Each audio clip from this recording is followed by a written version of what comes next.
with him, hitters know he's going to be in the zone, like you said. There are times where he gets a little wild, and you might see some wild swings on some weird pitches and stuff like that, just because he's got a little funky angle to him.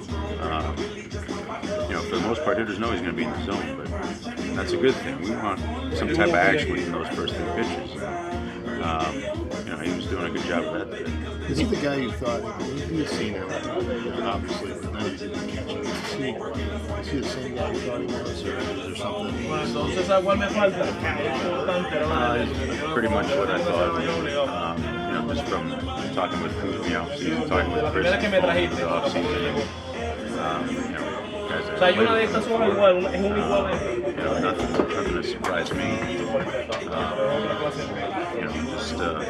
Trying to, he's always trying to get better, and trying to bring a little different perspective for him. Not trying to strike out everybody at this point in time and trying to get ground ball outs. Is that a change that you've seen from him over the 4 or 5 years you've watched him? Well, typically he pitches with a lot of emotion. One thing we've talked about is being able to harness that to his advantage. Sometimes, opposing teams, I know when we came in here facing him when I was in Detroit, you knew once you get kind of later in the game and tough situations, he was going to, kind of amp it up, and that's when you see the velocity start going up, and sometimes you might see some wild pitches, things like that. But being able to use that type of emotion, that type of ability, but then also know when to step back on occasion in those situations to get that quick out maybe or double play instead of having to throw 15, 16 pitches to get 1 or 2 strikeouts.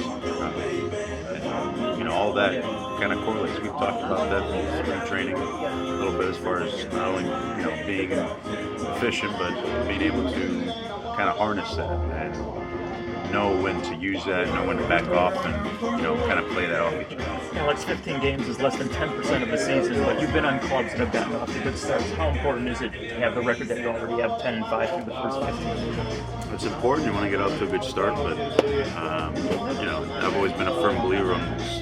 You want to finish strong. And that's the most important thing. It's nice to get off to a good start. There's going to be lulls. There's going to be times we're going to be playing bad, but you want to just basically kind of keep pace and play good baseball, and then at the end you want to make sure you're finishing strong. To me, that's the most important thing. I know everybody always talked about getting off to a good start here, but that was one thing that I was cautious of a little bit. Making sure guys didn't put too much pressure on themselves to get those early wins. You just basically got to play your game, and kind of keep pace, and kind of after that All-Star break is, you want to make sure you're still playing good baseball. You've caught some of the best in this game. How much fun is it to catch him? A lot of fun. I've caught a lot of good pitchers, and I'm very fortunate that I get to catch some more good pitchers on this thing too.